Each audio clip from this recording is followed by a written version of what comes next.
ब्रह्मचर्य एक भारी तपस्या है। वीर को रोकना कोई साधारण बात थोड़ी है। जब आप वीर को रोक लेंगे तो महावीर बन जाएंगे। महान बुद्धि प्रवीण हो जाती है जब वीर शक्ति को एकत्रित किया जाता है। शरीर भले ऐसे हो, संकल्प करे तो धरती फट जाए। बहुत ब्रह्मचर्य में बहुत बड़ी सामर्थ्य, बहुत बड़ी सामर्थ्य।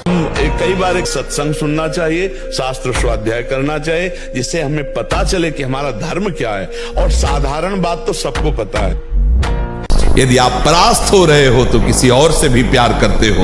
यदि आप केवल मेरे कृष्ण प्यारे से प्यार करोगे तो किसी की सामर्थ्य नहीं कि परास्त कर सके।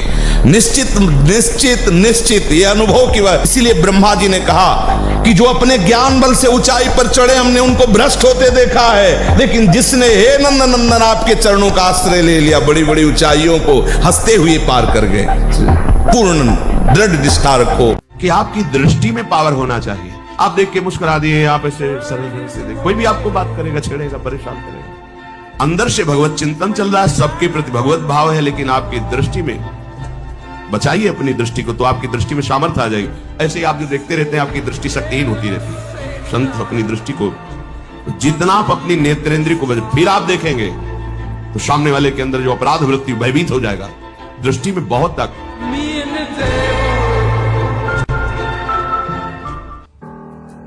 थोड़ा कठिन लगता है, पूर्वाभ्यास विषय भोगने का है। ऐसा लगता है हम नहीं रह पाएंगे, हम नहीं चल पाएंगे। नहीं नहीं, ये बुद्धि की कमजोरी है। ये केवल डरा रहा है आपको, ऐसा महसूस करा रहा है मैं इस भोग के बिना, इस व्यक्ति के संयोग के बिना, इस व्यसन के बिना, इसके बिना हम नहीं रह सकते। ये आपकी भूल है, भूल। आप असंग हो, आपको किसी की जरूरत नहीं। आप थोड़ा तो समझिए, आप जिस समय अपने स्वरूप में आ जाएंगे तो कुछ है ही नहीं जो आपको परास्त कर सके। थोड़ा मजबूत बन करके चलो, टूटो मत, हारो मत, झुको मत इस बात से कि अब तो मैं किसी काम का नहीं।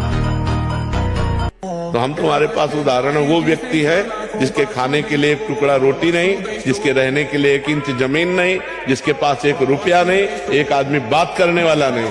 आज आप देख लीजिए, इस लोक में परलोक में सब आनंद ही आनंद रहेगा। नाम जपत मंगल दिशि दशहु, 10 दिशाएं मंगलमयी होंगी। इस कलिकाल में और कोई साधन नहीं है, सच्ची मान लीजिए, एक ही साधन है, हरे नाम केवलम कलौ नास्तेव गति अन्य। कलयुग में कोई और गति नहीं, और कोई गति नहीं, और कोई गति नहीं, केवल हरि का नाम है, भगवान का नाम है। जितना नाम जप करोगे उतना मंगल होगा, नाम जप नहीं करोगे तो मंगल नहीं। अंगद जी को एक हाथ से उठा दे, ऐसे वीर रावण की सभा में बैठे थे, एक हाथ से ऐसे उठा दे अंगद जी को, लेकिन राम प्रताप सुमेर पन रूपा, भगवान के बल का स्मरण करके अंगद ने ताल मारी और कहा तुम्हारी सभा में कोई वीर हो तो मेरा पैर उठा दे, राम जी वापस चले जाएंगे, सिया जी को हार जाएंगे। तो 10-10 हजार वीर एक साथ लगे, लेकिन अंगद का पैर नहीं हिला सके। जिस दिन तुम्हें बहुत दुख हुआ, इतना समय हो गया और अभी तक उसी दिन जो हृदय से दुख होगा उसी सुख बुद्धि रखते हैं और बाहर से छोड़ना चाहते हैं। आप ध्यान दीजिएगा, अंदर से हम उसमें सुख बुद्धि रखते हैं और बाहर से हम छोड़ना चाहते हैं, बहुत कठिन है। और जब अंदर से घृणा बुद्धि हो जाएगी तो अपने आप छूट जाएगा। अगर हम ब्रह्मचर्य से सही चले और अपनी पढ़ाई पर ध्यान दें तो कोई ऐसी बात नहीं जो हम बोल ना सके। तो ऐसे थोड़ी, अब जैसे अपने लोग हैं, अब ज्ञान मार्ग का प्रश्न कर दो आप, या भक्ति मार्ग करो या कर्म मार्ग करो, अष्टांग योग का करो, तो आपको हर उत्तर मिलेगा। तो गुरुजी आप जैसी बुद्धि कहाँ से मिले?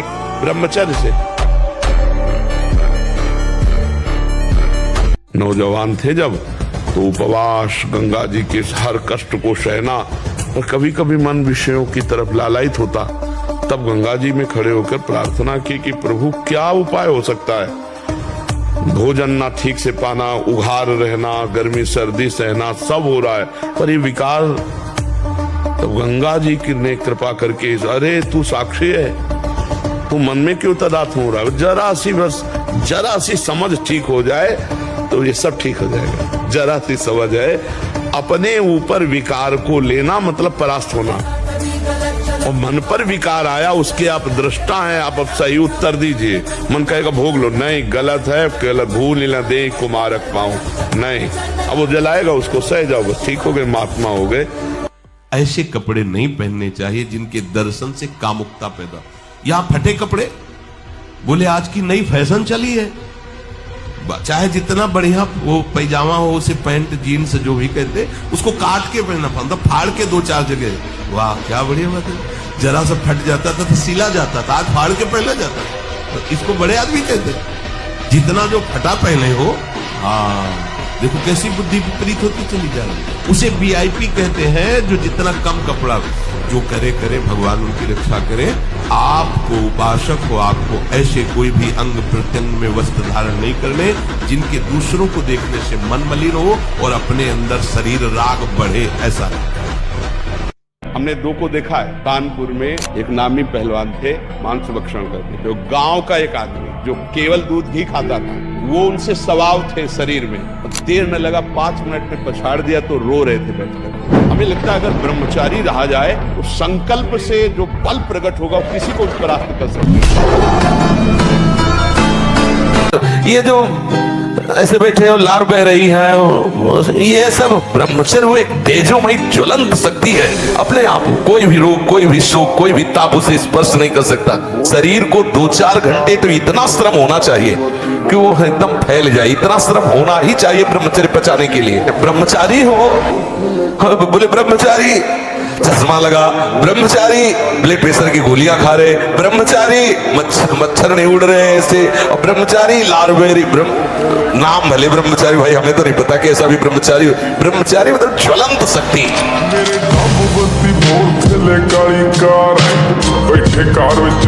गंदे आचरण वाला कभी किसी को देख लेगा, उसका चेहरा ही ऐसा कितने तनाव से युक्त है, और वो कह रहा है मैं ऐसी चेष्टा कर। तनाव मुक्त चेहरा जानते हो किसका होता है? जिसमें संयम होता है, जो सत्य मार्ग, वो तनाव मुक्त। मुख प्रसन्न तन तेज विराजा, कीने से रामचंद्र कर काजा। मुख प्रसन्न होता है। तो समझ रहे हो, आप 20-22 तक ब्रह्मचर्य रहो, बिजली की तरह शरीर में स्फूर्ति, एकदम चमकता हुआ चेहरा। ब्रह्मचारी के चरण ऐसे पड़ते हैं जैसे आग में पड़ते हैं, क्योंकि ब्रह्मचर्य होता है। आवश्यकता या केवल कपड़ा उतार के बाहर चले जाने को वैरागी कहते हैं क्या? किसका प्रश्न है? हाँ, बात समझना है। केवल स्त्री संभोग ही गृहस्थ मार्ग थोड़ी है। केवल कपड़ा उतार के फेंक देना ही वैराग्य मार्ग थोड़ी है। आसक्तियों का नाश किए बिना भगवत प्राप्ति जिसको हो गई वो हमें बता दो। किसी एक ब्रह्म ऋषि का नाम लो जो खूब भोगी और नाना प्रकार के विषयों का सेवन करने वाले और भगवत प्राप्त हुई। जिन महात्मा का नाम लोगी ना, उनके घर में खाने को भी नहीं मिलेगा। निरंतर भगवदाकार अस्थिमात्र हो रहे शरीरा, और उनकी पत्नी देवी 8 पहर ऐसे तपस्वी पति की सेवा में, और फिर उनसे जो संतान हुई वो ब्रह्म ऋषि। अगर हम ईमानदारी से, सच्चाई से चले तो हम उस स्थिति को जरूर प्राप्त कर लेंगे। चाहे कुंडली जागर हो, चाहे आत्मबोध हो, चाहे प्रेम हो, हमारे लिए तो बनी ना स्थितियां। ये धोखे में काहे को रखो? ईमानदारी से अंदर बैठ के देखो। काम, क्रोध, लोभ, मोह, मद, मत्सर, विजय प्राप्त किया इनका। स्थूल सूक्ष्म कारण इनका बाद हुआ क्या? आत्मबोध। बच्चों का ये निश्चय करें किसी बात को कि हम क्यों गिर जाते हैं, जहां हम गिरते हैं वहां क्यों फेल हो जाते हैं, जिस विषय का नियम लेते हैं वो क्यों नहीं पूरा होता, उसके लिए थोड़ा उत्तेजित भी तो हो कि ऐसा क्यों होता है। वो ऐसा तभी होता है जब हम ढील दे देते हैं, छूट दे देते हैं। अगर छूट न दे, हम पूरी ब्रेक मार दे, तो हम जिस नियम से चल रहे हैं उसी नियम से चलेंगे, हमें कोई गिरा नहीं सकता। क्या मुर्दे जैसा जीवन, जो इंद्री जैसा चाहे वैसा डाउन कर दे, जैसा चाहे वो हमें शोक दे दे, दुख दे। थोड़ा सा साहसी बनो, तुम भगवान के अंश हो, तुम कुछ भी कर सकते हो, कुछ भी।